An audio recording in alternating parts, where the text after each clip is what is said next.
Buenas tardes a todos, estimado panel, estimados profesores, estimados alumnos, estimado público visitante. Les agradecemos la presencia y estar aquí en el primer seminario permanente de investigación que organiza la Universidad de El Salvador en el marco del plan de mejoras que hemos presentado a la CONEAU.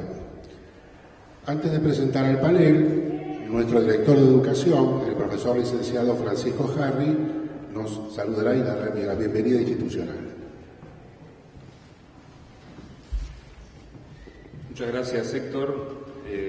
Estimados miembros del panel, alumnos, público en general, muchas gracias por haber venido en esta primera jornada, que esperemos que sea obviamente de su agrado y que, además de insertarse, como decía Héctor, en el marco del plan de mejora que está llevando adelante el área de educación para la acreditación de su carrera de posgrado, tiene que ver también y va a oficiar en una suerte de relanzamiento de nuestro postítulo en erradicación del trabajo infantil, postítulo que está aprobado por resolución rectoral, que se ha llevado a cabo hace algunos años en la provincia de Corrientes y que Dios mediante, y con la coordinación de la doctora Alejandra Silva, quien además se desempeña como coordinadora del área de investigación para la educación, comenzará a echarse a rodar a partir de marzo de 2014. Quiero ser simplemente muy breve, agradecerle la presencia a todos ustedes por haber venido para poder compartir estas experiencias y que esto sea un primer punto para comenzar a unar criterios y experiencias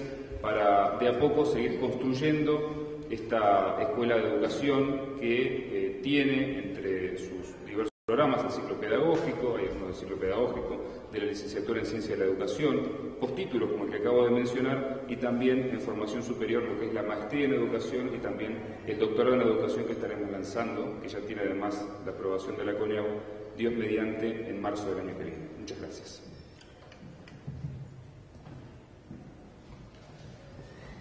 Muchas gracias, estimado Francisco. Bueno, en primer término, lo que haremos es pasar una revista de las distintas ponencias que se van a llevar a cabo en la jornada de hoy. En primer lugar, va a estar la ponencia denominada La infancia indocumentada, a cargo de los investigadores Helga Furcade y Jorge Álvarez.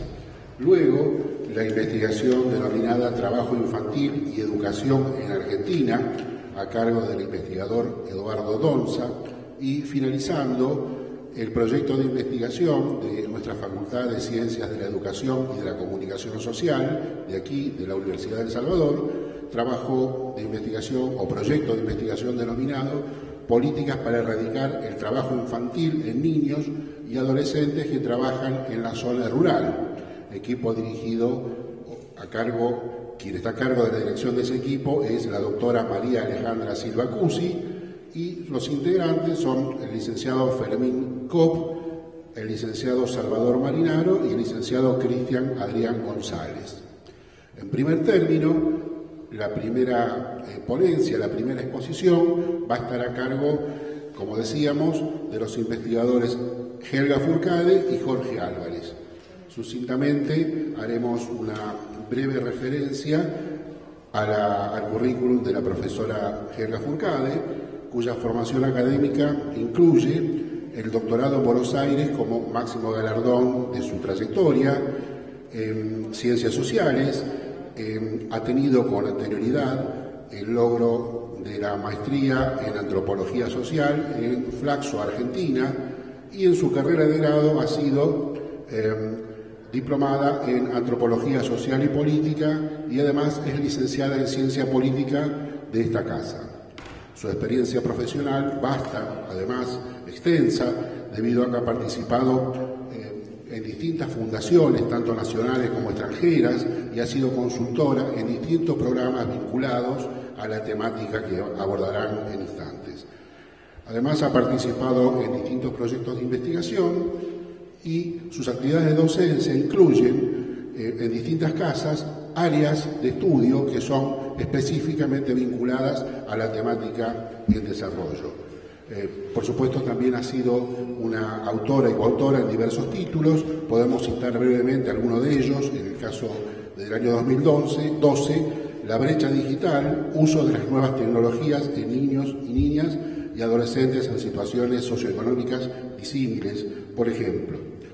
Luego tenemos el currículum del licenciado o del profesor Jorge Álvarez, cuya actividad académica podemos referirla concretamente que se encuentra actualmente a cargo de la dirección del Instituto Abierto para el Desarrollo y Estudio de Políticas Públicas. Además, actualmente cursa estudios superiores de antropología en la Universidad Nacional de San Martín. Su actividad profesional es intensa en los medios de comunicación, además de ser un permanente redactor de artículos y ensayos académicos. Actualmente es director del portal de noticias con sede en la ciudad de San Isidro, provincia de Buenos Aires. Finalizando, señalamos que el licenciado Álvarez es una persona comprometida con la sociedad de su tiempo. Vemos aquí que es actual concejal en el Consejo Deliberante de la Municipalidad de San Isidro y actual presidente de la Comisión de Infancia de dicho Consejo Deliberante. Bienvenidos todos, muchísimas gracias por su presencia y bueno, vamos a escuchar con mucha atención la disertación. Gracias. Vamos a hacer un cambio esto. Va a empezar el profesor Eduardo. Muy bien. Bueno. Pedimos disculpas. La mesa dispone y además hay un orden seguramente metodológico que va a resultarse en la continuidad muchísimo más útil que lo que brevemente he señalado aquí.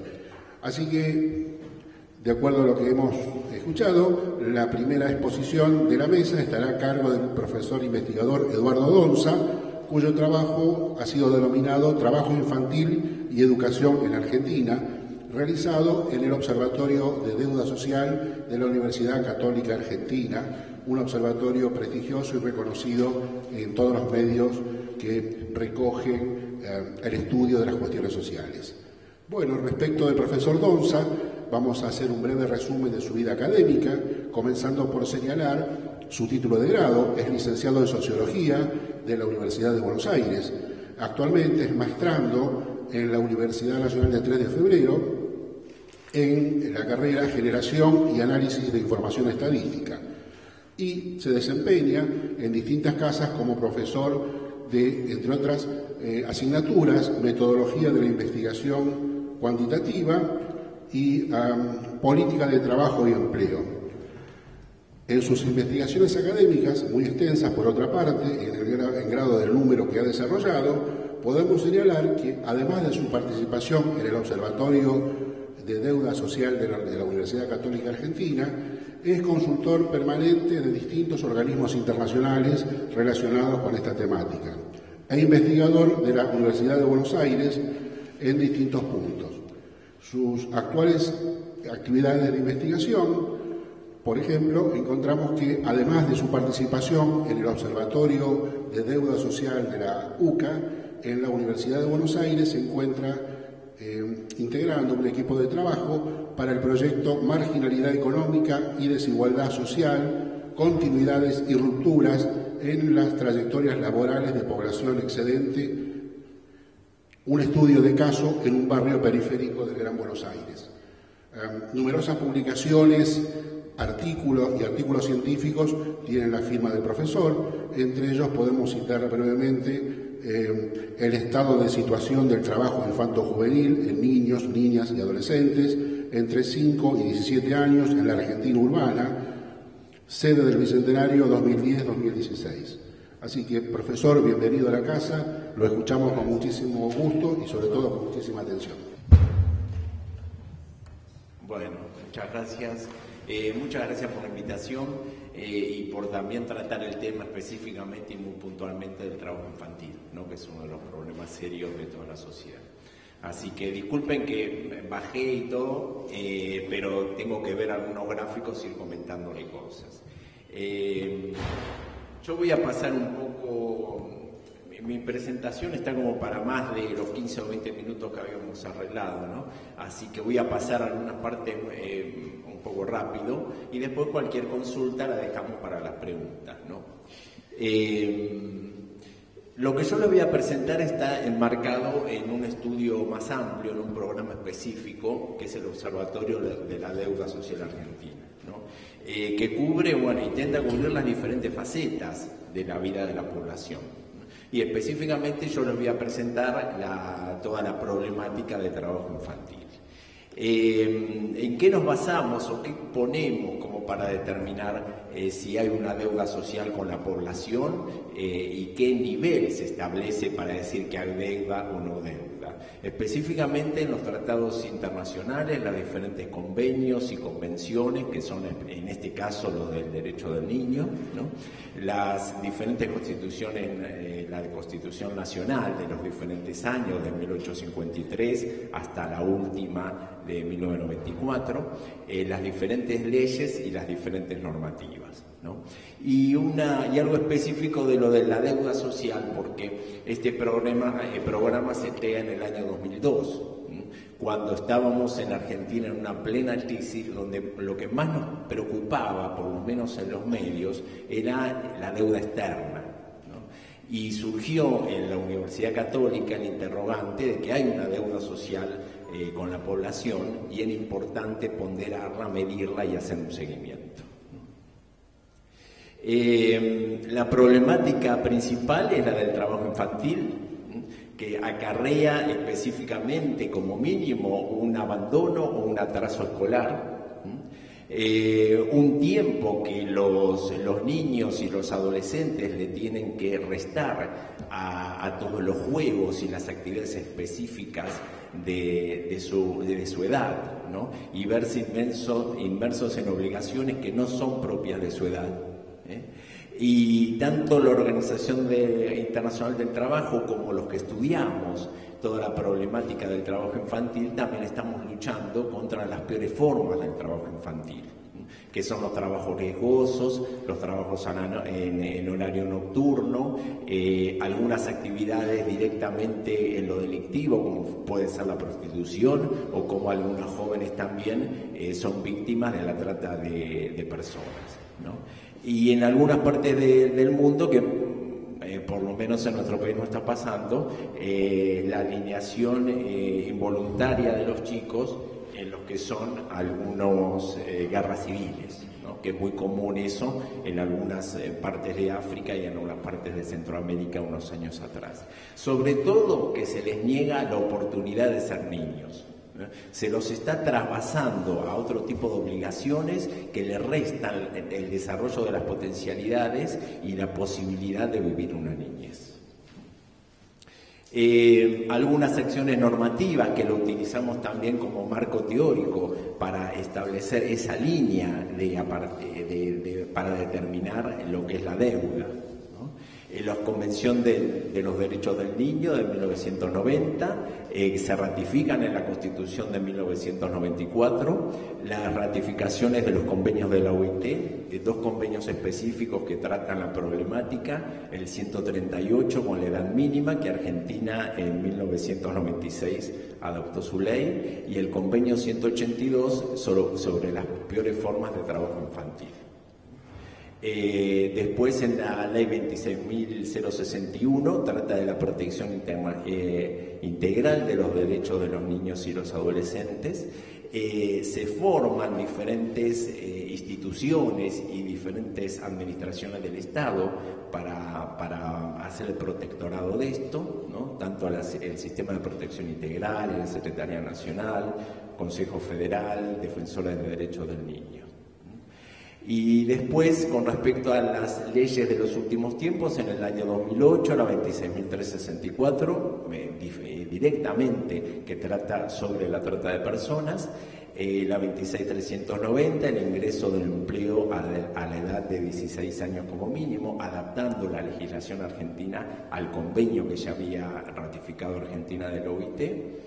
Y después ya en el 2003, la 26.844, un régimen especial para las personas que trabajan en casas particulares, que como gran parte de sobre todo las adolescentes trabajan, y la 26.847, que es muy reciente, que le da pena de prisión a los empleadores, personas en general, salvo que sean familiares, que estén desarrollando actividades de trabajo infantil.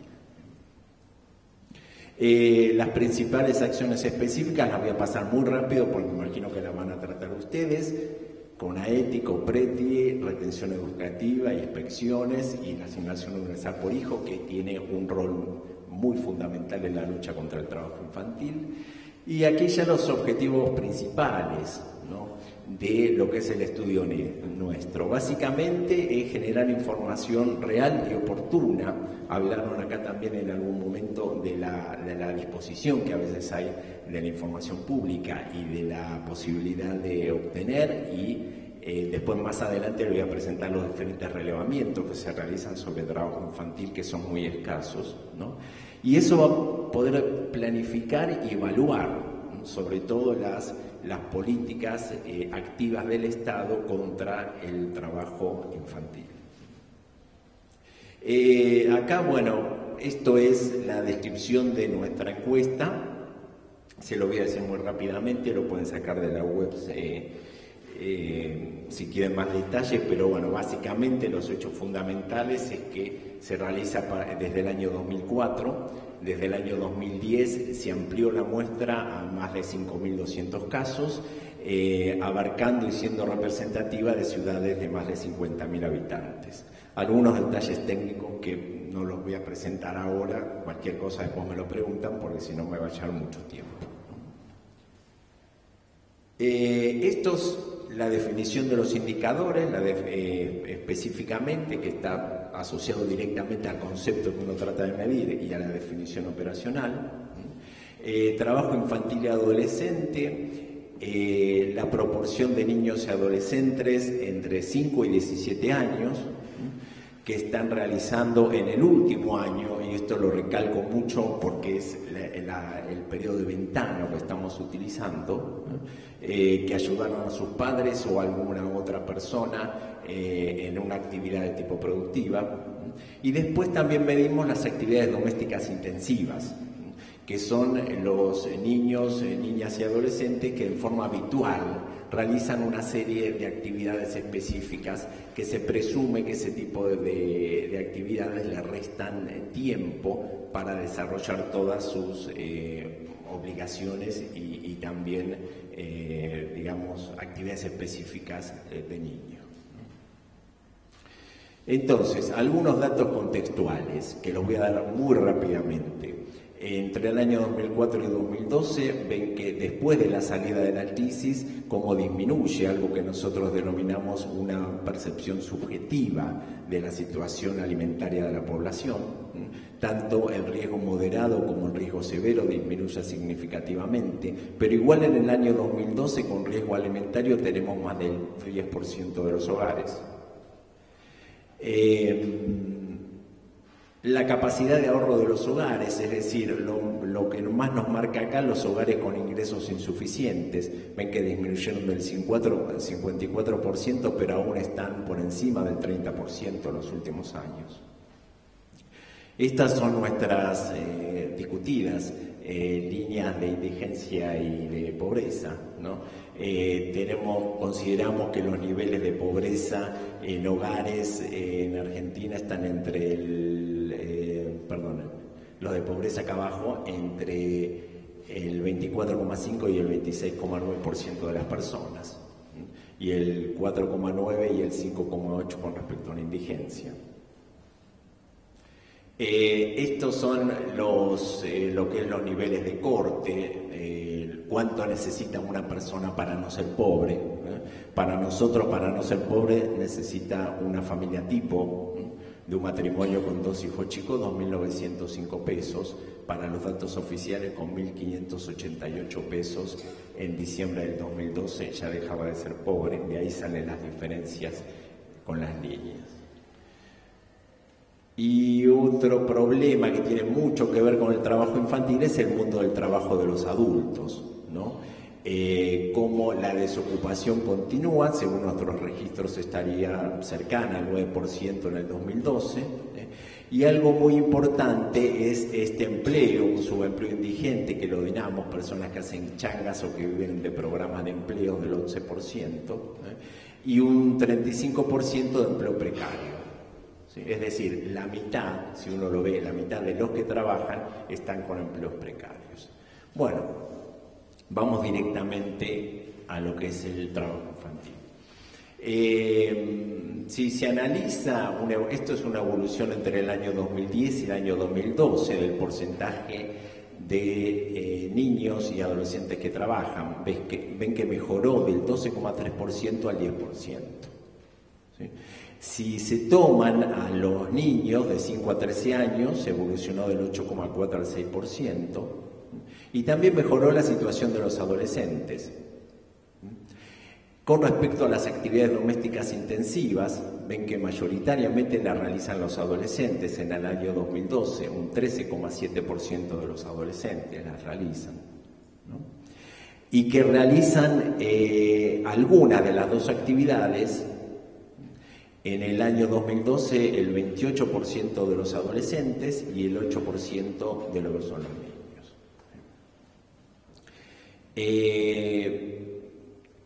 Esto es una distribución de los que realizan los dos tipos de actividades, que sería la peor situación, que trabajan y que realizan actividades domésticas intensivas. Ven que los adolescentes llegan al 5%. En este caso, lo que está en crisis es como la peor situación, que además de trabajar, ayudan fuertemente e intensivamente en el hogar, ¿no? Acá vienen unos cortes que son diferentes variables que nosotros utilizamos para analizar el efecto. La propensión al trabajo, tomando de 5 a 17 años, ven que es mayoritariamente en los varones que en las mujeres. El 12,7% de los varones y solo el 8,5% de las mujeres trabajan. Según el estrato socioeconómico se nota también un corte muy grande. Recuerden que estamos preguntando si han trabajado una vez en el último año, ¿no? Entonces puede ser que también los del 50% superior del estrato social presenten algún tipo de actividad. En las villas o asentamientos aumenta mucho con respecto a los que viven en zonas de trazado urbano medio. Bueno, esto es específicamente los mismos datos que antes, pero de 5 a 13 años, es decir, en los niños. Ven que en los niños sí que se moderan bastante lo que son las tendencias a trabajar, comparado con este que es específicamente de los adolescentes. Ven que entonces la gran problemática del trabajo infanto-juvenil estaría en los jóvenes de 14 a 17 años. Las actividades domésticas, ¿quiénes las realizan? Ven que en mayor medida las mujeres del sector socioeconómico de menores ingresos. Los ayudan también bastante los que están en el nivel socioeconómico bajo, en trazados urbanos de nivel socioeconómico bajo, en comparación con algunas actividades que se realizan en los asentamientos por los menores. Analizando lo que son los niños, ven que también es baja la actividad doméstica intensiva, y sí que aumenta sensiblemente en los jóvenes. Entonces, hay cierto esquema social que protege en general tanto del trabajo como de las actividades domésticas intensivas a los menores de 13 años, por lo menos en las áreas urbanas relevadas, ¿no? Tengan en cuenta que esto es un relevamiento de tipo urbano, no medimos áreas rurales, ¿no? Pero sí es muy marcado en los adolescentes, ¿sí? Sobre todo en las mujeres en el caso de la propensión a la actividad al interior del hogar, ¿sí? Relaciones con el déficit educativo. Lo que se está presentando acá es el porcentaje de niños y adolescentes que trabajan. El alto de la barra les está marcando eso. Comparado con el atraso educativo, ¿sí?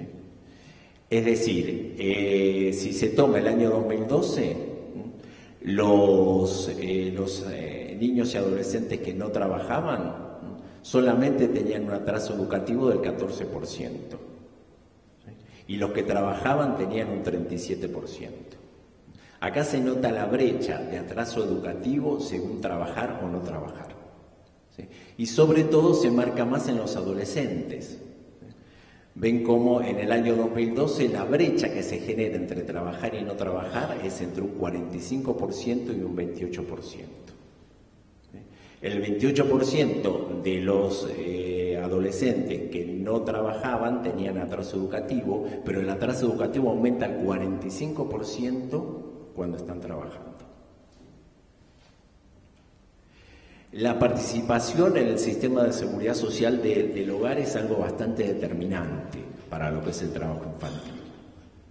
Si se toma al total, acá están clasificados los hogares en que cobren salario familiar o tengan altos ingresos, que reciban un plan social o que no tengan asistencia social. Ven que mayoritariamente estas barras que están marcando el porcentaje de chicos que trabajan son más altas en los hogares que no tienen asistencia social, pero son muy parecidas a los que reciben un plan social. Es decir, como el hecho de recibir un plan social no está impidiendo que el chico salga a trabajar. Como que aparentemente la ayuda de los planes sociales tendría que ser mucho mayor. Si uno analiza a los niños y los adolescentes, ven que básicamente son más altos los valores de los adolescentes, como veníamos viendo, y como la disminución también fue más alta en los adolescentes, posiblemente por el efecto de la asignación universal por hijos. Ya debo estar revencido con el tiempo, ¿no? ¿Alguien lo controla? Sí. Así que paso rápidamente algunas, sí, voy redondeando y listo, otras fuentes de datos para que tengan idea también, ¿no?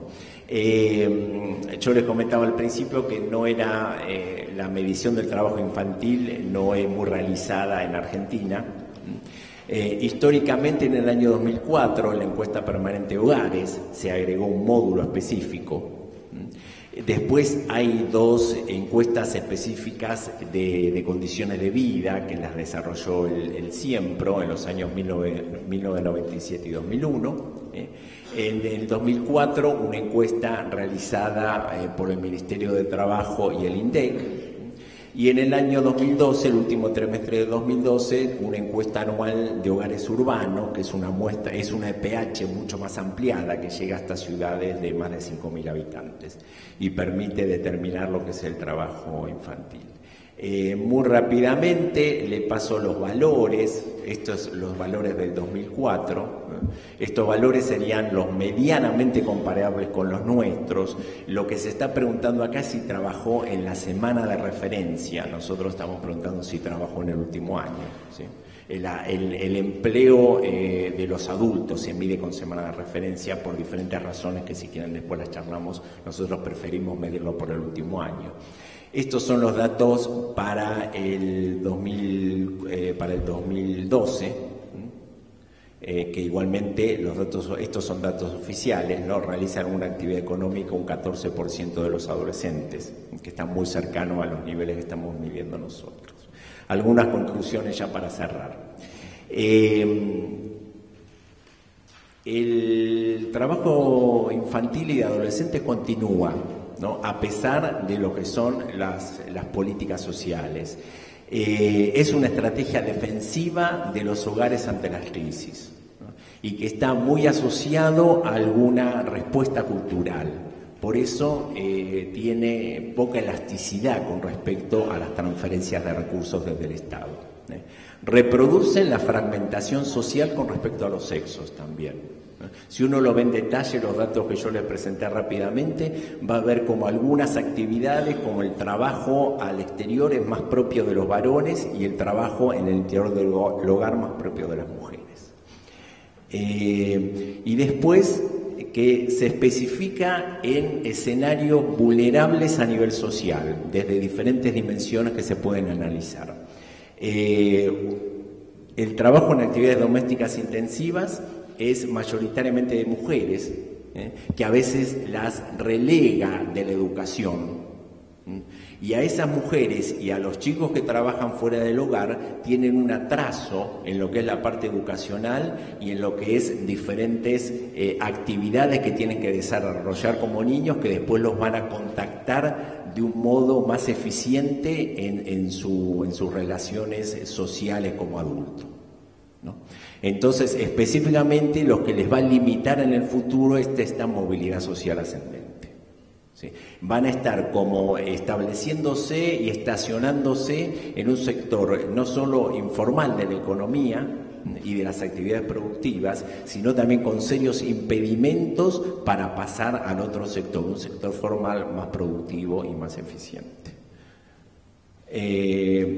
Bueno, esto es todo un debate, lo agregué después a último momento. En el trabajo de niños y adolescentes hay diversidades culturales, no sé si ustedes la tratan después, me imagino, y diversidades en las prácticas sociales, ¿no? que da para debatir mucho, ¿no? Así que, bueno, muchas gracias, y disculpen que lo presenté muy apurado, pero lo armé muy largo todo. Bueno, gracias.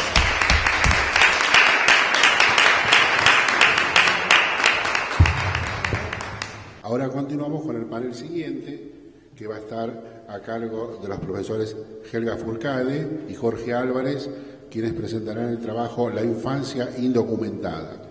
En este sentido, sería bueno manifestarles a los panelistas que aproximadamente tienen 20 minutos. En los primeros 15 hacen la introducción y el desarrollo, y en los últimos 5 minutos la conclusión del punto de vista que aportan aquí al evento. Así que, bueno, ustedes pueden empezar, si gustan, directamente del panel. Bueno, buenas tardes para todas, para todos. Muchas gracias. En primer lugar, quiero aclarar que me han licenciado hoy en la Universidad de Salvador. Soy aspirante todavía al licenciado. Igual me siento honrado que me hayan licenciado, es un buen principio. En segundo término, creo muy importante la oportunidad, el ámbito donde podemos compartir distintas visiones, distintas problemáticas que refieren a la situación de la infancia. Y en esta oportunidad lo que vamos a compartir con Helga refiere a la situación de la infancia indocumentada en nuestro país.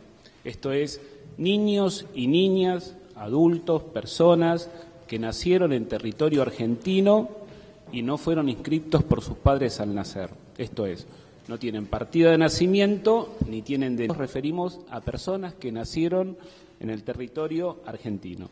Esto es muy importante porque es una terminología que muchas veces se la asocia con aquella problemática que refieren o viven o vivencian extranjeros. Estas personas, quienes van de un país a otro, no son indocumentados. En tal caso, son personas que no han regularizado su situación documentaria. El indocumentado es alguien que no existe legalmente. Creo que también, atento al pedido que nos hicieron, importante encuadrar que si bien esta es una problemática que no tiene un grado de visibilidad en la agenda pública, no es un tema que recurrentemente se lo utiliza o se lo problematiza, es una situación conocida, por lo menos desde la perspectiva de la legislación en nuestro país. Distintas normativas en los últimos 50, 80 años incorporan la situación de las personas indocumentadas. De hecho, la ley 16671, que es la ley con la cual se constituye el documento nacional de identidad, ahora parece como una cosa muy vieja, pero en la libretita verde estaba la denominación de la ley y en uno de los artículos de esta ley señalaba el procedimiento a desarrollar para aquellas personas que no fueron anotadas en tiempo y forma. Explicaremos luego, más adelante, las características de esta problemática y dónde hoy mayoritariamente se da esta situación de personas indocumentadas y, en este caso, en esta investigación, menores de 17 años. De la misma forma ha habido distintas normativas, tanto las que contemplan la situación general de la infancia, se hizo mención anteriormente a la ley que incorpora la Convención Internacional de los Derechos del Niño y le da un formato en la Argentina y constituye la normativa del concepto de los derechos de los niños, tiene como un pilar básico el derecho a la identidad. Lo contempla la legislación en nuestro país como un derecho esencial, único de cada una de las personas, tener el derecho a su propia identidad. Sin embargo, veremos, hay personas que en nuestro país viven esta situación y particularmente lo que vamos a hablar hoy es de niños. Antes que nada, creo que es importante entender que la presentación de este informe es, por lo menos en lo que nosotros tenemos conocimiento, la primera investigación cuantitativa y cualitativa que se ha hecho en nuestro país sobre esta problemática. Yo dije al comienzo que el Estado reconoce esta situación. De hecho, hay un marco normativo de excepcionalidad en este momento en la Argentina que se lleva año tras año, un marco normativo que posibilita o facilita la inscripción de niños hasta 12 años. Es un marco normativo que se ha aplicado en distintas oportunidades, pero que en forma sistemática desde el año 2009 está en la Argentina y se hace siempre por una excepción anual. 2009 fue el decreto 90, cada año, a febrero de cada año se vuelve a hacer y este año creo que lleva el número 278, le vuelve a dar un marco de excepción para inscribir niños menores de 12 años en registros civiles con 2 testigos. Decía que esta investigación tiene casi diría un punto fundacional en el marco de la academia en nuestro país sobre esta problemática porque desarrolla una investigación cuantitativa, cualitativa, que ha tenido un alcance de casi 6.000 hogares en todo el país y que tiene para su desarrollo también entrevistas profundas con personas que han sido y son indocumentadas.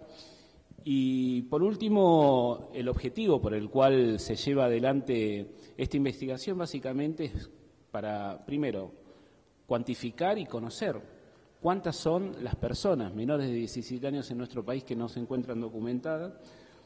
En segundo término, poder comprender los problemas que están relacionados, cómo es la construcción de la vida de estas personas.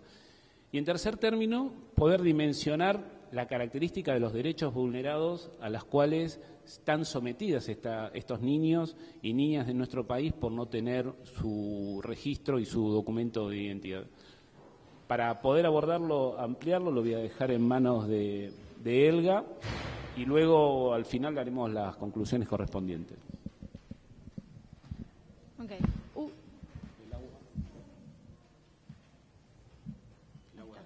Sí. No sé si...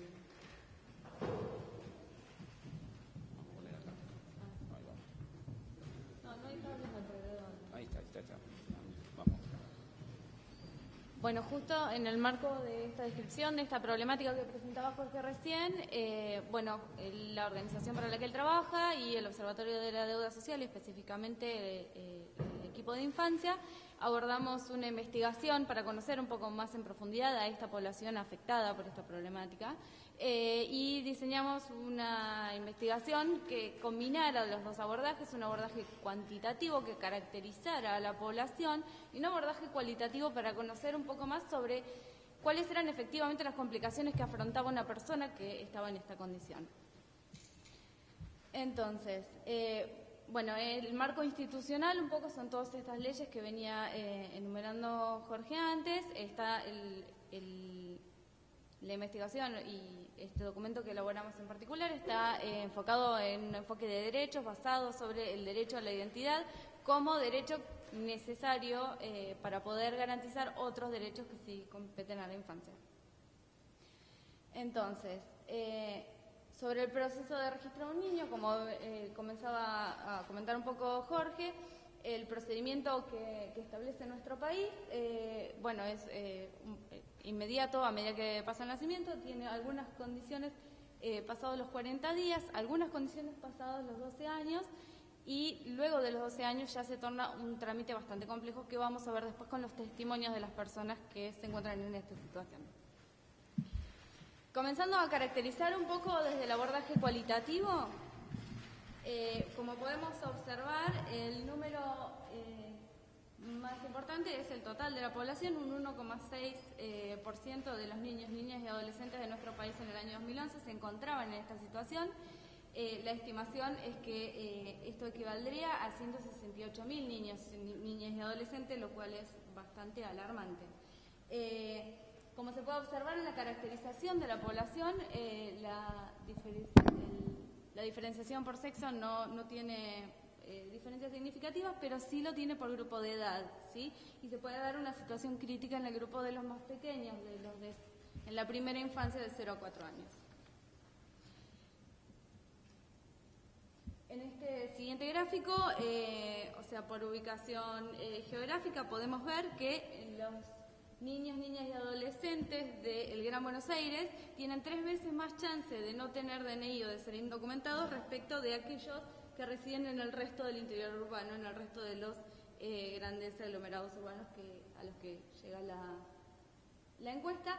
Y asimismo también se puede ver que tienen más chance los niños, niñas y adolescentes que residen por condición residencial en asentamientos o villas con regularización informal, urbanización informal, y va disminuyendo esta posibilidad hacia la urbanización de nivel medio alto. En el siguiente gráfico, también podemos ver que se mantiene muy grande la brecha de desigualdad y que conforme desciende el estrato socioeconómico de los chicos aumenta la probabilidad de no tener un DNI. Y si observamos esta situación de acuerdo a las condiciones del hogar, al tipo de hogar en el que residen los chicos, podemos ver que los niños, niñas y adolescentes que residen en hogares monoparentales tienen unas muy leve más chances de ser indocumentados respecto a aquellos que viven en hogares biparentales o no monoparentales. Mientras que estas chances se incrementan bastante cuando se trata de un hogar extenso. Y también podemos ver que las chances de que los chicos sean indocumentados aumentan de acuerdo a la cantidad de hijos. Y esto después lo vamos a ver con los casos del abordaje cualitativo, ¿sí? Y por último, como uno de los objetivos era ver desde qué manera esto se veían vulnerados otros derechos de la infancia, los medimos a través de salud, asistencia escolar y el trabajo doméstico y económico. Y bueno, desde la salud se midió los niños, niñas y adolescentes que no tuvieron cobertura de salud y los que hace más de un año que no realizaban una consulta al médico o nunca habían realizado. Y acá se muestra que tienen más chance aquellos que no tuvieron controles de salud de ser chicos indocumentados. Asimismo, se puede observar entre aquellos que asisten y no asisten a la escuela que los chicos que no asisten son los que tienen más chances de ser indocumentados, y la misma tendencia se observa con los chicos que trabajan ya sea en actividades económicas o en trabajo doméstico intensivo. Este primer panorama nos permitió caracterizar a la población indocumentada. Todo esto fue hecho sobre los resultados del año 2011, pero también hicimos entrevistas en profundidad a gente que estuviera indocumentada. Propio de la problemática que estábamos analizando, era bastante difícil acceder a esta población, por lo que la organización social con la que él trabaja nos permitió llegar a poder dialogar con madres que no registraron a los chicos y con los chicos que son los que afrontan todos los problemas de un indocumentado. Entonces pudimos detectar y reconstruir a partir de los relatos cuáles eran los motivos de la no inscripción y cuáles eran las consecuencias de estar en esta situación. Entre los motivos, lo que pudimos sistematizar a partir de los relatos eran principalmente la pobreza, la exclusión social. Las madres, o sea, entre muchos relatos, describían costos de desplazamiento muy alto, el costo no solo del pasaje de desplazamiento a hacer el trámite, sino el costo de dejar de trabajar. Generalmente se trataba de madres insertas en un mercado informal que no contemplaba ni la licencia por maternidad, entonces tenían al chico e inmediatamente tenían que volver a trabajar, entonces ni siquiera tenían el tiempo para inscribir a los chicos. El testimonio que puse acá, por ejemplo, refleja eso. Ella dice, si yo dejo de trabajar, ellos no comen. O sea, para ir a anotarlo, priorizó la alimentación de sus chicos, ¿no? Nuevamente, como veíamos en la caracterización previa, cuanto más chicos tiene el hogar, más posibilidades hay de que haya chicos indocumentados. Justamente porque la organización del cuidado de los otros chicos para la inscripción. Se trata de madres que hay hogares monoparentales, hay madres que tienen muchos chicos y dejar el cuidado de los otros es muy complicado para ir a hacer un trámite así. Otro de los relatos es la distancia geográfica, por ahí no tanto en los casos que nosotros hicimos, a los que llegamos dentro del área metropolitana de Buenos Aires, pero sí, la distancia de los lugares en ámbitos más rurales es más difícil acceder a los centros de inscripción y de registro de nacimientos, y nuevamente hay un costo de desplazamiento, hay un tiempo de desplazamiento y hay una organización del cuidado de los chicos que demanda de un montón de costos para el hogar que, bueno, hay situaciones de pobreza y de marginalidad que no están en condiciones de afrontarlo.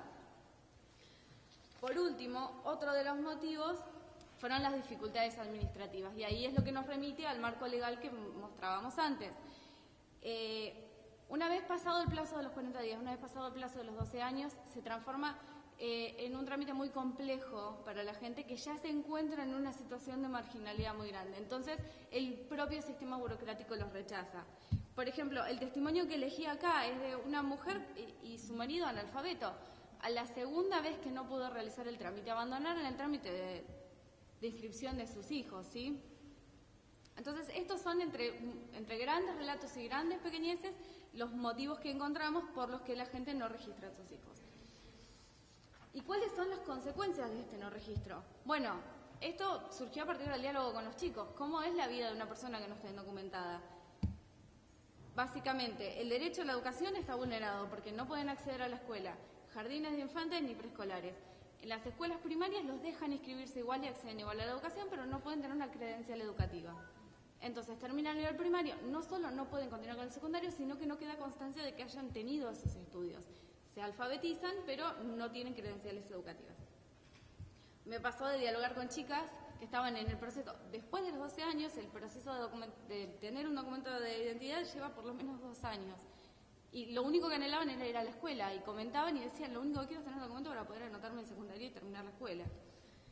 Bueno, después en el derecho a la salud. Por suerte en nuestro país, para acceder a la salud pública no necesitan un DNI, generalmente los hospitales no tienen ningún problema, pero sí no pueden acceder a obras sociales. Chicos indocumentados que tienen padres con trabajo en blanco no pueden ser registrados con las obras sociales. Después, el sistema de seguridad social. Quedan fuera de toda política social no llega a esta población. No pueden acceder a la asignación universal por hijo, por ejemplo. Un hogar no puede recibir un ingreso por ese chico porque el chico no tiene un documento, no hay una constancia de que haya nacido. Bueno, más adelante, los derechos laborales. Los derechos laborales ya de los chicos que ya están en edad de insertarse en el mercado laboral. No solo no tienen acceso a un QUIL o a un QUIT o registrarse en AFIP, no pueden tener una cuenta en el banco, no pueden tener un trabajo en blanco, quedan relegados al mercado informal, terminan trabajando en obras de construcción o, bueno, lo que les ofrece el mercado informal.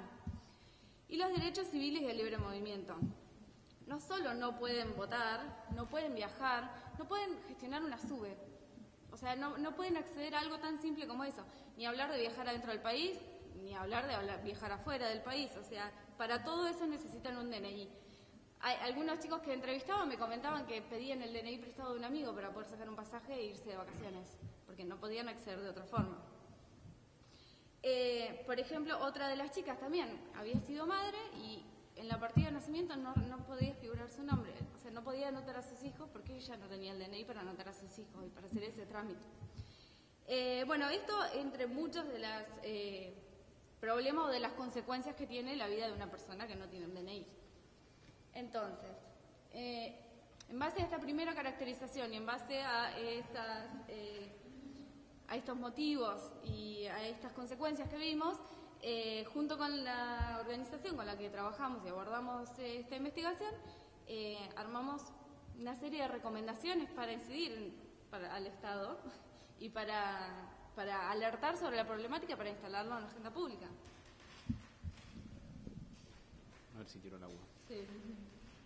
Bueno, para concluir, como señaló Elga, la caracterización inicial de esta problemática, que tiene, a diferencia de otros momentos históricos, un componente mucho más urbano que rural, que tiene básicamente las características que comparte con la problemática del trabajo infantil, que es la precariedad en todos los órdenes de la vida, que implica un sujeto social relacionándose con el Estado desde este nivel de precariedad. Y como dijimos también, hay un marco normativo en el cual un niño al nacer, sus padres tienen 40 días de corrido para hacer la inscripción. Pasado ese plazo, hay distintas etapas. En este momento, la Ciudad de Buenos Aires aplica una ley que es una ley nacional que el resto de las provincias todavía no utiliza porque se rige por los mecanismos de excepción que señalé antes, que es la ley 26413, que es la ley judicializa a partir del año. Hay hasta, pasado el nacimiento, hasta un año para inscribir al niño en un registro civil con testigos. Inclusive existe la posibilidad que se lo inscriba de oficio, según esa ley. Pasado el año hay que iniciar un proceso de judicialización. En el resto del país, y particularmente en la provincia de Buenos Aires, donde está el grueso de esta problemática, se rige todavía por niños de hasta 12 años, pueden ser inscriptos en el registro civil donde nacieron con 2 testigos. Pasados esos 12 años, tienen que iniciar lo que se denomina un juicio de inscripción fuera de término. Hay que ir a la justicia, iniciar un juicio que resuelva al menos 3 incógnitas. Demostrar que alguien nació y no fue anotado al nacer, demostrar que no está anotado con otro nombre y demostrar que hay una relación entre la masa corporal y la edad presunta. La caracterización que permitió hacer en este informe, hablamos de una población que, para enfrentar todo este procedimiento, tiene que ir en contra de muchas adversidades, muchísimas, pero una que es muy, muy compleja es la de el diálogo cruzado o los diálogos distintos entre el Estado y este beneficiario o esta persona que necesitaría una respuesta para acceder a sus derechos. Se inicia un juicio, ese juicio, voy a hacer brevemente la reconstrucción de cómo hace una persona para después acercar las conclusiones finales y cerrar.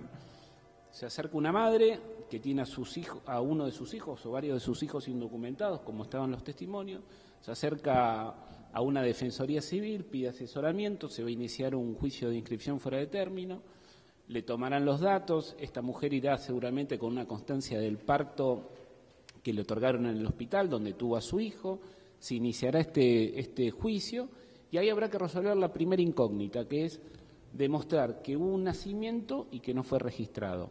El nacimiento se registra con esa constancia de parto y hay que demostrar que no fue anotado pidiendo lo que se denomina un certificado negativo al registro provincial correspondiente. Entonces, en ese momento que se inició el juicio, le dirán a la señora, dese una vuelta, doña, dentro de 3 meses. Hablamos de una población que mayoritariamente no tiene una agenda, va a volver. Y se inicia este expediente, se harán todos los pasos dentro del ámbito judicial correspondiente, se mandará el oficio al registro provincial correspondiente, el oficio llegará al registro provincial correspondiente, tardará su tiempo en volverá pasado unos meses a esta defensoría y si la madre de este niño no ha vuelto, irá ese expediente acumulándose hasta que un día en ese juzgado o en ese ámbito judicial dirán, bueno, a ver estos expedientes que hacemos, archíbamelo, se archiva. La mamá está cerca de Navidad o hay una circunstancia X o en el colegio se lo pidieron, etcétera, vuelve a la defensoría. No tiene otro abogado que el que le da al Estado.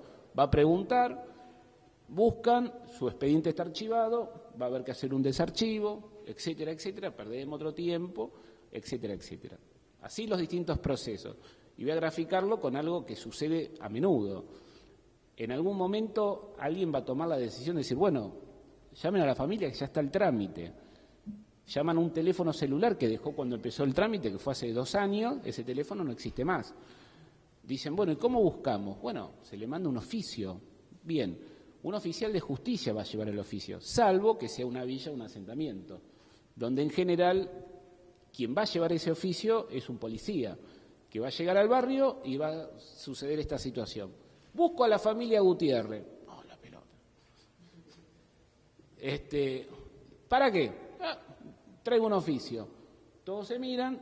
Si por algún motivo se llega a la familia Gutiérrez, encontraremos la siguiente situación. La madre mirará al policía, verá la nota y entre todas estos diálogos institucionales que yo hacía mención, dirá: preséntese, caso contrario será compadecida por la fuerza pública. Esa mamá que recibe este oficio tendrá una amiga con la cual toma mate y le mostrará los papeles, donde ahí capaz está diciendo que está la sentencia, que ese trámite ha sido terminado favorablemente, que esta persona puede acceder a un juicio, se lo muestra a la amiga y la amiga sentencia: negra, no te presente que vas a ir en cana. Y ahí se terminó el procedimiento judicial, porque esta señora no se va a hacer presente nunca y no va a haber manera de que el Estado se acerque. Un poco de esta caracterización y con la información dura que nos permitió acceder a este informe, nosotros entendemos que hay que evaluar en primer término qué tipo de intervención hay que hacer sobre esta población, porque claramente ha habido muchas instancias que facilitaron la inscripción y sin embargo no se disminuyeron. Por el contrario, en el informe demuestra que en los últimos 4 años se han duplicado la cantidad de partos no registrados, porque es lo que él acaba de presentar. Y en estos 4 años hay 3 elementos jurídicos y legales muy importantes, o políticos. El primero es la digitalización documentaria en muchísimos establecimientos hospitalarios. La segunda es el marco de excepción que yo mencioné y la tercera es la asignación universal. Son 3 elementos más que necesarios para facilitar la inscripción de una persona indocumentada. Sin embargo, el informe nos permitió ver que en los últimos 4 años se duplicó. Y básicamente porque acá hay una mala caracterización de esta población. Se fijan instancias o mecanismos de resolución para personas que tienen que acercarse al Estado con asistencia, con acompañamiento. Entonces, nosotros entendemos que hay 3 estamentos del Estado que requieren claramente soluciones. La primera es el Estado en su formato ejecutivo. La Nación, el Poder Ejecutivo de la Nación, tiene la posibilidad de constituir por medio del Registro Nacional de las Personas, por medio de distintos organismos de campaña, como entre otras la posibilidad que brinda el fútbol para todos, que si uno da por sentado debe llegar a los sectores más populares también de nuestro país, para expresar y explicar claramente cómo se da este procedimiento, cómo debe hacerse y los beneficios que hay. Y en el caso del Registro Nacional de las Personas, para que norme a los registros provinciales, que son los responsables y encargados de llevar adelante estas inscripciones. Al Estado, al Poder Judicial de la Nación, porque yo señalé recién que los juicios requieren de 3 instancias o de 3 dudas o incógnitas a resolver.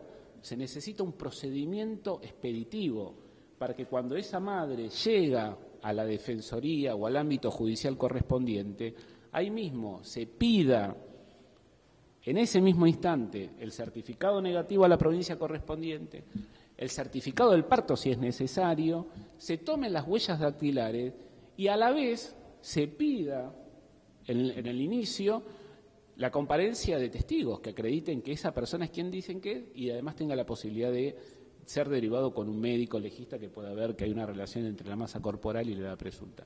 Y por último, el ámbito legislativo. Hay varias normas distintas en la Argentina que contemplan la situación de personas indocumentadas y de derechos de niños, pero no hay una específica sobre qué pasa con estos niños y cómo es el proceder y cómo deben normar a su vez las provincias y cómo deben actuar los municipios en el acceso a la solución de esta problemática. Este es un poco el resumen,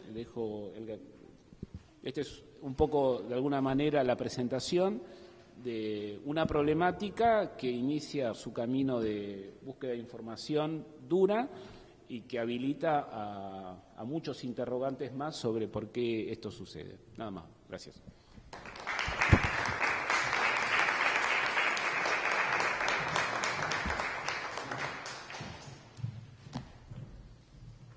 Si desean formular alguna pregunta para este panel de infancia documentada, los escuchamos.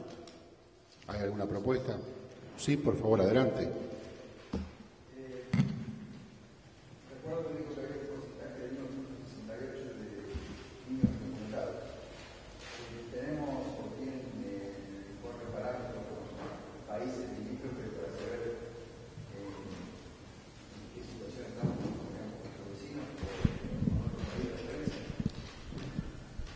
No los recuerdo en este momento, pero sí, los utilizamos en el informe. Pero ¿qué? No me acuerdo en términos de comparabilidad, porque por ejemplo me acuerdo del registro de Chile, pero Chile lo tomaba hasta los 0 a 4 años, no estaban tomados de la misma forma. Pero no eran comparables con el resto de Latinoamérica, pero no recuerdo en este momento los valores. No está en el informe, pero yo sí me acuerdo con el Plan Ceibal en Uruguay, cuando se hizo el registro de todos los niños beneficiarios del plan, daba cerca del 1% de la población escolar en Uruguay que no estaba inscrita al nacer. Y creo que en el informe se hace mención al de Paraguay, que es casi cercano a los 2 dígitos. Sí, por favor.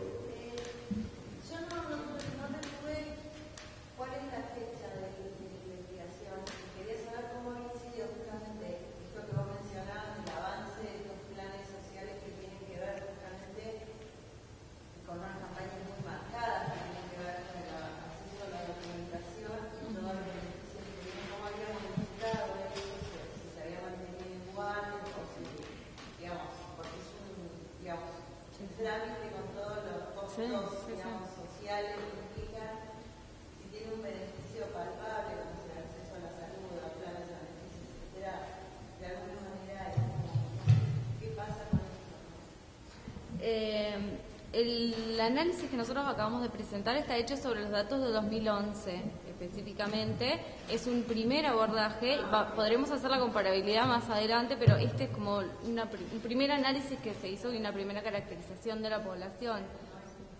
Claro, en años posteriores podremos comparar sobre esta línea de base y decir, bueno, modificó o no, pero es una primera caracterización. Igual una cosa al respecto de esto que me parece muy importante tenerla presente, insisto, para profundizar esta idea que dice Elga de la caracterización de la población. Hay que tratar de pensar con la cabeza de quien tiene estrategias de supervivencia cotidiana y diaria. Y así como no todos los argentinos tramitamos nuestro pasaporte, y solo lo hacemos cuando tenemos la certeza de que vamos a viajar, y el pasaporte es un documento que acredita la identidad, pero frente a otro Estado, las personas que describe este informe son personas que tienen estrategias de supervivencia diaria, que no se imaginan siendo sujetos de crédito, que no se imaginan pensando una tramitación de algo en la obra social, etcétera, etcétera. Por ende van a llevar a hacer el proceso de inscripción cuando alguna institución o algún incentivo se lo pide.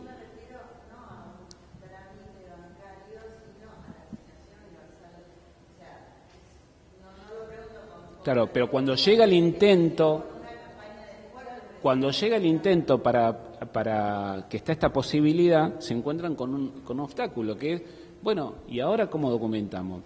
Yo hoy estuve a la mañana con un caso que no podía creer lo que me estaban contando, que le transmitieron en el juzgado de San Martín, en el Departamento Judicial de San Martín, le dijeron a un chico de 18 años, que después de mucho tiempo pudo ir a hacer él la inscripción, porque sus padres nunca fueron, y hasta los 18 años tuvo que esperar, la persona que lo atiende en un juzgado le dice, no, pero esto, hasta los 12 tenés tiempo para andar solo al registro civil, hijo, o contratate un abogado. Digo, ese tipo de obstáculos existen y son los cotidianos de personas que es mucho más sencillo tal vez resolverlo, pero no tienen esa intermediación o ese lenguaraz institucional que le dice, jefa, lo que dice acá no es que usted va a ir presa cuando conté el ejemplo de la familia Gutiérrez, sino que usted tiene que ir, presentarse. Ahí hay un problema de intervención en el cual hay un municipio o una escuela cercana, hay chicos que están 6 años dentro del sistema escolar. 6 años. Y acá vuelco, soy absolutamente incorrecto. Y uno dice, ¿y? Vos vas, hablás, las trabajadoras sociales, hay un montón de reivindicaciones sobre derechos, la inclusión, ves 20 minutos, y los pibes, insisto, absolutamente incorrecto, 6 años dentro de una escuela. Y estamos hablando de algo que tiene solución. Entonces, el problema lo tiene la gente, pero el problema para mí también es un problema institucional. Sí, por favor. Yo pienso que los estudios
¿Alguna pregunta o era una intervención lo suyo?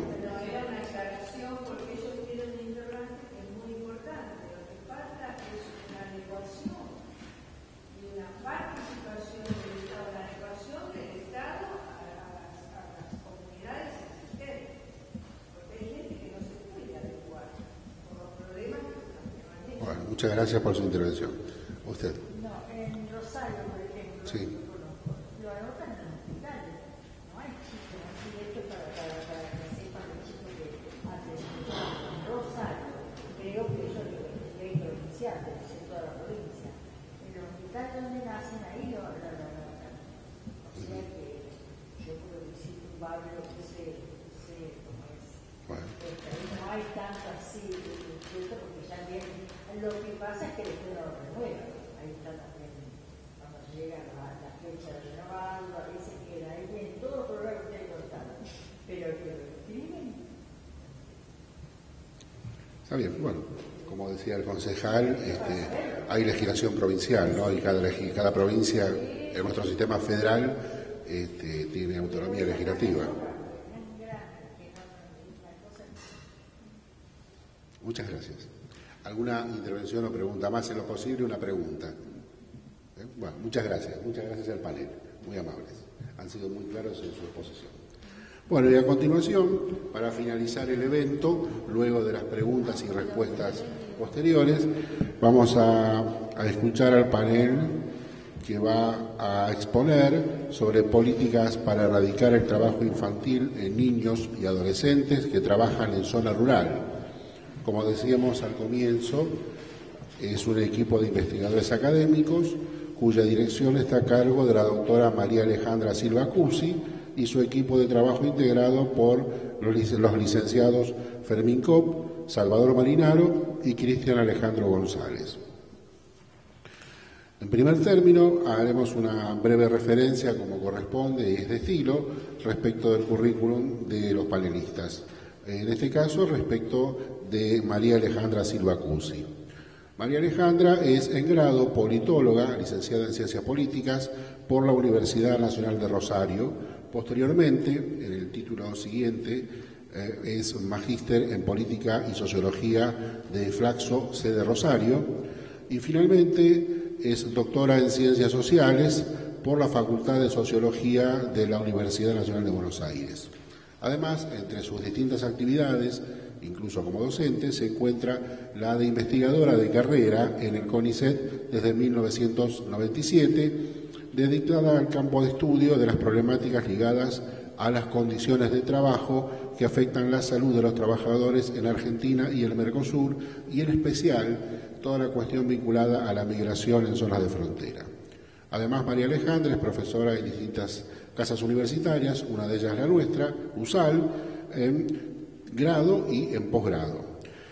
Ha realizado numerosos trabajos de investigación académica, todos ellos vinculados al trabajo infantil, inclusive con la constante referencia rural y en zonas de frontera.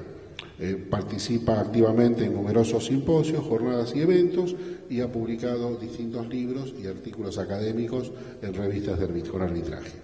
Respecto al licenciado Marinaro, bueno, el licenciado es licenciado en Ciencias de la Comunicación, es periodista, uno de los promedios más brillantes de la carrera, y además es todo un gusto y un placer que acompañe en este trabajo del equipo de investigación.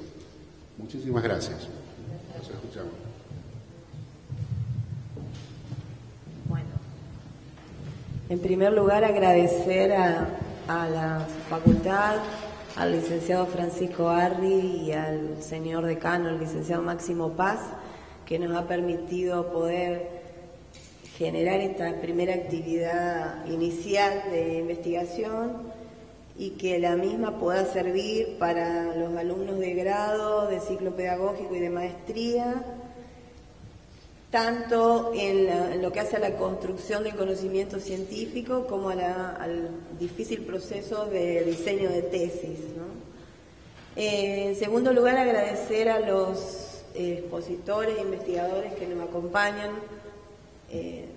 muy reconocidos a nivel nacional e internacional por sus estudios, a la ONG y ADEP y a Jorge, que también creemos que es muy importante la vinculación entre la universidad y las organizaciones sociales, para que justamente la universidad no sea un coto cerrado y un lugar de charla entre pares, entre iguales, cuando la realidad y los problemas sociales están afuera y pasan por otro lado. Entonces nos parece también muy importante la articulación institucional entre la universidad y las organizaciones sociales.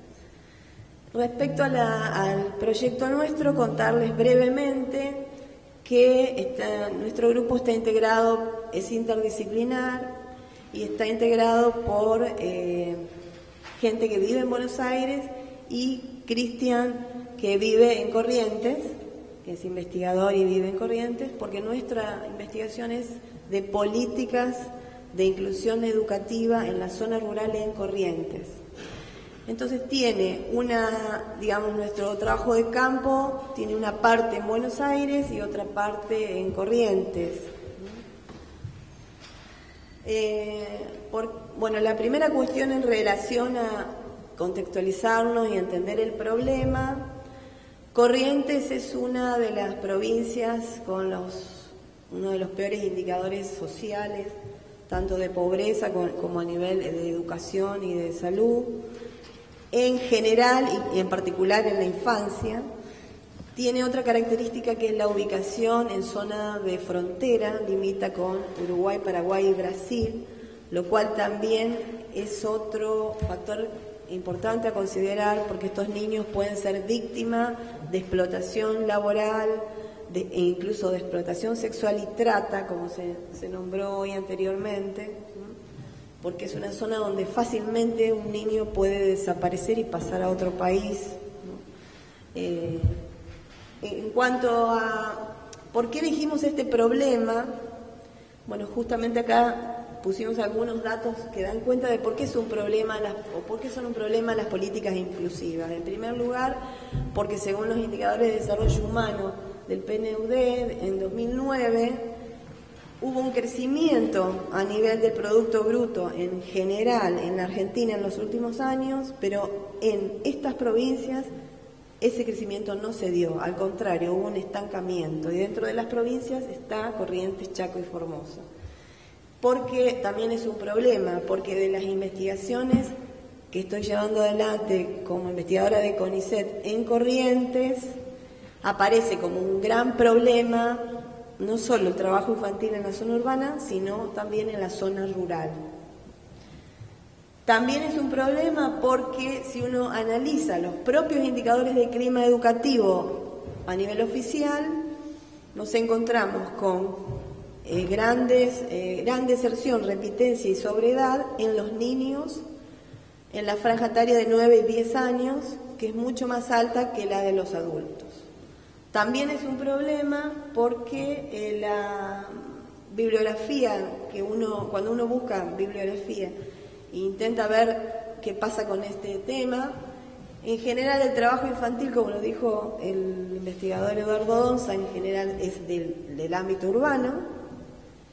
También en general las investigaciones son de temas por ejemplo, de análisis de procesos de trabajo, de análisis de la problemática de la familia, pero específicamente trabajo infantil rural no es tema de agenda.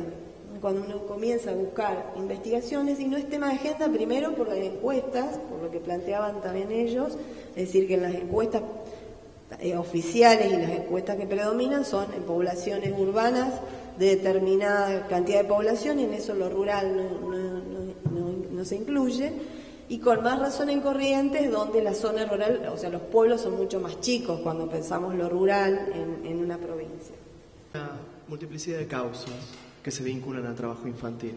Precisamente en este pluricausalismo es donde apunta cubrir un marco conceptual de distintas ópticas.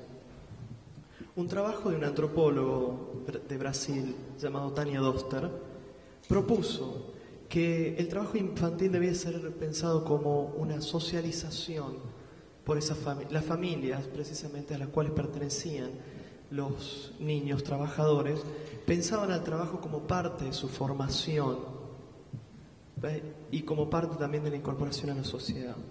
Precisamente en ese aspecto podemos relacionarlo con algunos de los conceptos, por ejemplo, con el concepto de hábitus de Pierre Bourdieu. El hábitus propone los hábitos mentales y las creencias y representaciones que tienen incorporadas, precisamente en este caso, la clase social y la pertenencia a un determinado grupo. Ahora bien, si uno se pone a pensar en el hábitus que propone la escuela, es contrario al hábitus que propone la clase en estos casos.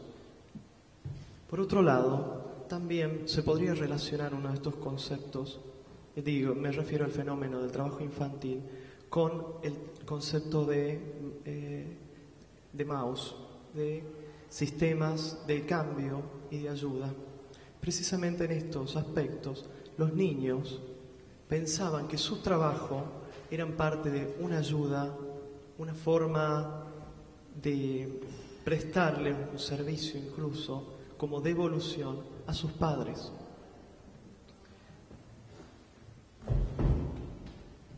Por último, Philippe Arié, el historiador de Francia, propuso que el trabajo infantil incorporaba rápidamente al mundo adulto a los niños. Esto era lo que se daba en el antiguo régimen francés. Precisamente a los 5 o 7 años, un ingreso rápido a la vida adulta a través del trabajo. Precisamente Doster piensa que la infancia corta de los niños trabajadores se contrapone al concepto y a la noción de infancia larga que propone la escuela.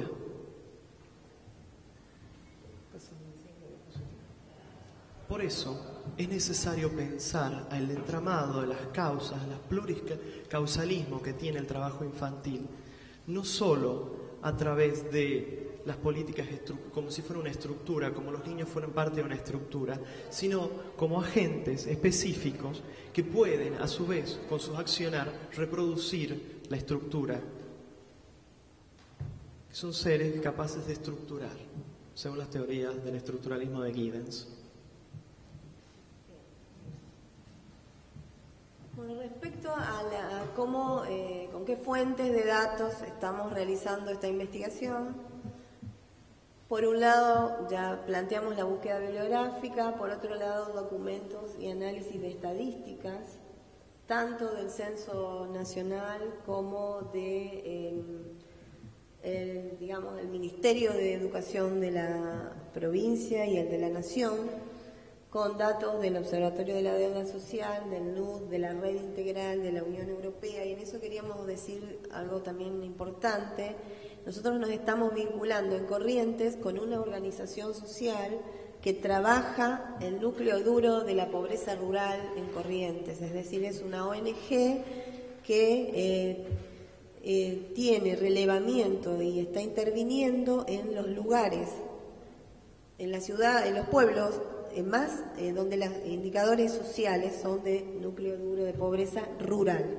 Esta ONG, que se llama Red Integral y que tiene fondos propios y de la Unión Europea, está trabajando en otro sentido, pero con nosotros estamos articulando esta cuestión de los datos de pobreza, vivienda, condiciones de salud, escolaridad y demás de los niños. Que nosotros acá teníamos, las localidades son Concepción, Itaibaté, Loreto, San Luis del Palmar, San Miguel, Santa Rosa, Caacatí y en Brucuyá. Y después las otras fuentes de datos, que ya les dijimos, eran las consultas a informantes y referentes calificados y entrevistas a funcionarios.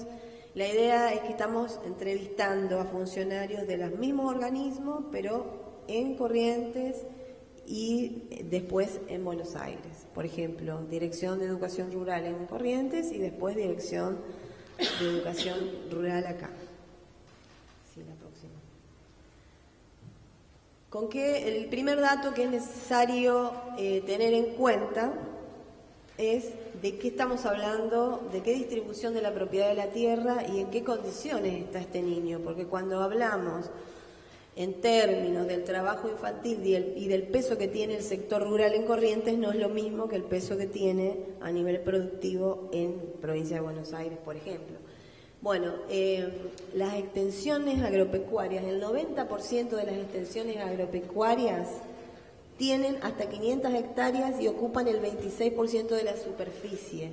Todo lo contrario, el 4% de las extensiones son establecimientos de 1.000 a 2.500 hectáreas. Fíjense la concentración en pocas manos.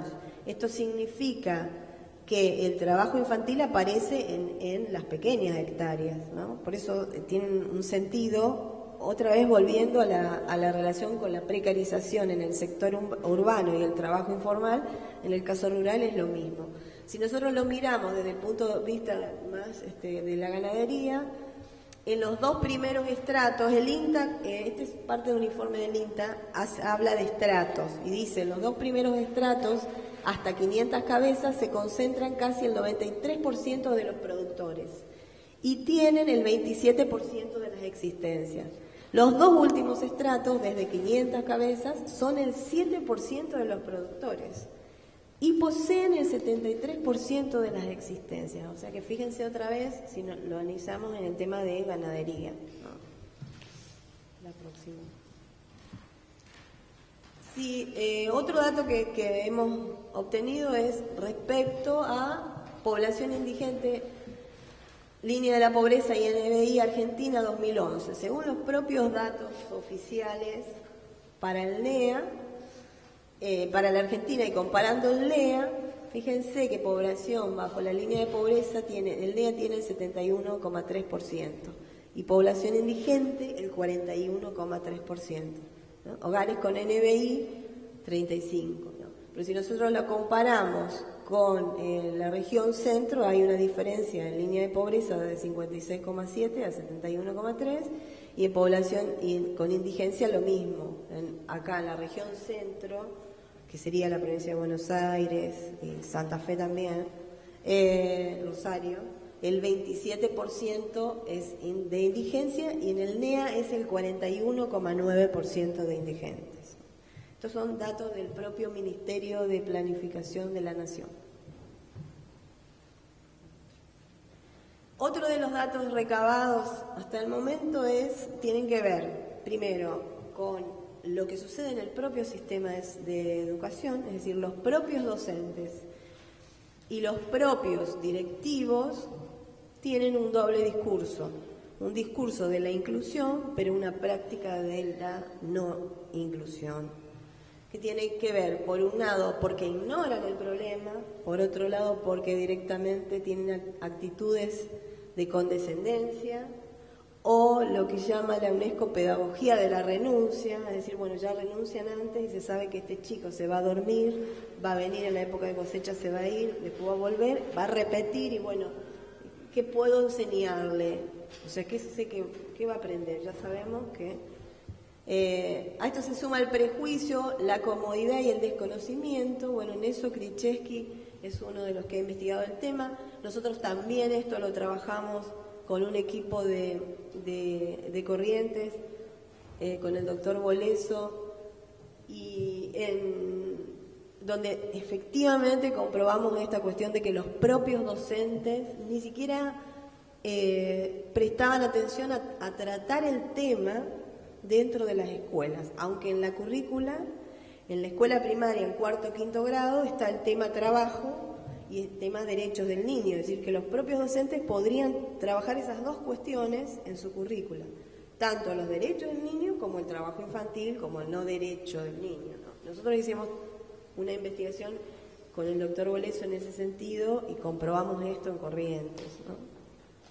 Y el otro dato que si también nos remitimos al Censo Nacional 2010 y el acceso a las computadoras en el hogar, claramente no es lo mismo la Ciudad de Buenos Aires que Corrientes, ¿no? La Ciudad de Buenos Aires, de 2.727.000 censados, poseen computadoras 2.016.000. Y si nosotros en Corrientes tomamos de 3 a 14 años los niños, vemos que de 14.802 niños censados, de de 291.480 centavos, solo 14.802 tienen computadoras. Es decir, es clara la diferencia en Conectar Igualdad. Respecto a las dificultades del campo, bueno, queríamos decirle que nosotros, a diferencia de los otros dos grupos, estamos trabajando, no hemos terminado todavía nuestro, es un informe de avance lo que estamos presentando acá, pero ya podemos contarle algunas cosas, otras no. No. Que son las dificultades del campo, ¿no? Dificultades en la calidad de los datos, en la perdurabilidad de los datos y en el rigor técnico de los datos. Porque en primer lugar nosotros empezamos a trabajar con los datos de la ONG Red Integral y o sea, teníamos problemas con los datos, no nos daban y dijimos, bueno, habrán registrado mal, es la ONG, ¿no? Después cuando accedemos a los datos oficiales del gobierno nos pasó exactamente lo mismo, es decir, teníamos, por ejemplo, en el nivel primario 300 docentes y cuando cruzábamos por cantidad de alumnos, 28 alumnos. Entonces, ¿cómo es? Digo, a ese nivel las estadísticas, ¿no? Es decir, un problema de, como decir, si ya hay problemas, más o menos como el tema de ustedes, ¿no? Es decir, hasta cualquiera, sin ser un investigador, empieza a cruzar los datos, y los datos estos los teníamos. Docentes, ¿cómo era? 2 o 3 datos eran, docentes, alumnos, edificios, y después... Ahí en lo rural, como se juntan los primaria y secundaria, a lo mejor en un solo lugar, se los suma y aparece un dato como primaria y secundaria juntas en la misma escuela. Bueno, tampoco ese dato era un dato exacto, ¿no? Entonces, bueno, ese es el primer problema. El segundo problema, que Michel Desertó y Garcilachi de Gialdino hablan de la resistencia, ¿no? Cuando uno va a buscar datos y los propios entrevistados se resisten a dar los datos porque está en juego el poder político, el poder económico. Entonces, bueno, este tema de la resistencia también nos pasó, no solo allá, sino acá. Y la otra cuestión que nos pasó, y que creo que también es grave, es el problema del acceso a la información pública, ¿no? Hablando acá de lo jurídico que se cruzó en todas las exposiciones. El acceso a la información pública está en el decreto 5834/2006 de la provincia de Corrientes y a nivel nacional el decreto 1172/2003, ¿no? Sin embargo, tuvimos dificultades en esta cuestión, ¿no? Dificultades en el acceso a la información, no solo de datos, sino en entrevistas.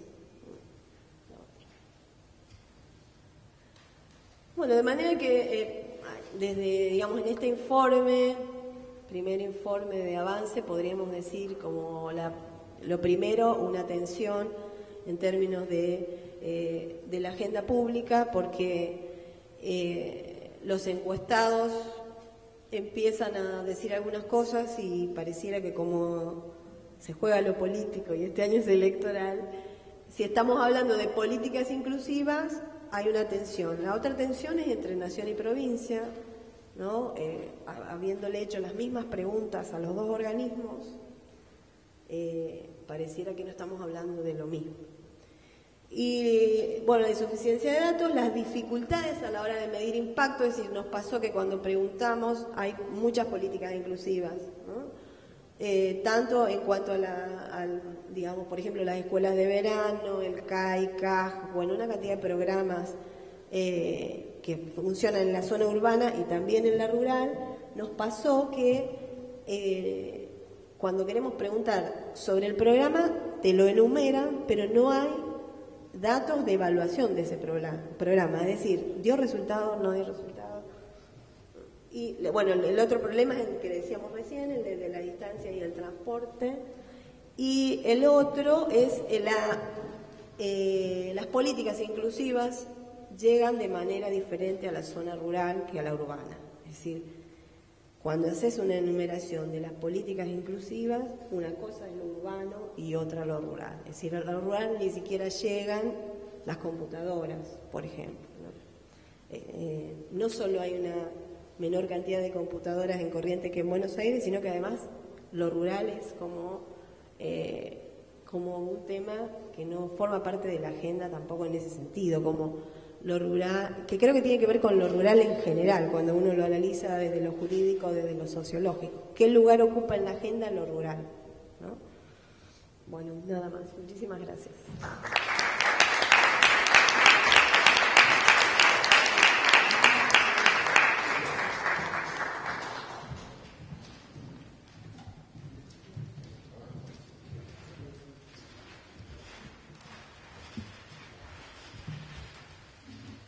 Dado lo avanzado de la hora, si el público desea efectuar alguna pregunta concreta, lo escuchamos con mucha atención. ¿Alguien desea preguntar algo? Bueno, sí, a ver, una preguntita. Quería hacer una pregunta. Sí. Nosotros como estudiantes iniciamos una investigación.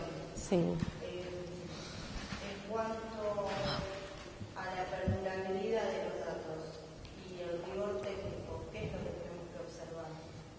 Bueno, de lo que estuvimos viendo acá y estuviste escuchando en general, no sé si después quieren contar ustedes, creo que es un obstáculo, lo que ustedes estudian como un obstáculo epistemológico, ¿no? Es decir, es un obstáculo.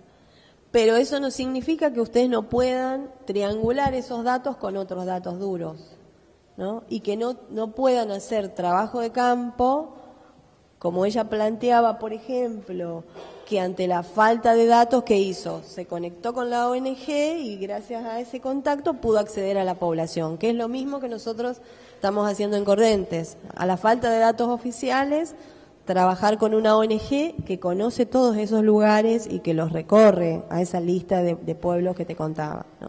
Es decir, creo que lo interesante de todas las ponencias es eso, es ver cómo cada uno construye de diferente manera, pero a su vez también cómo cada uno, a pesar de esos obstáculos, puede cruzar con otros, ¿no? Con otros datos cuanti, con consulta de informantes calificados, ¿no? No sé si querés. Bueno, ¿algún agregado por otros paneles? Muchísimas gracias a todos, que tengan un muy feliz fin de semana. Gracias por haber venido.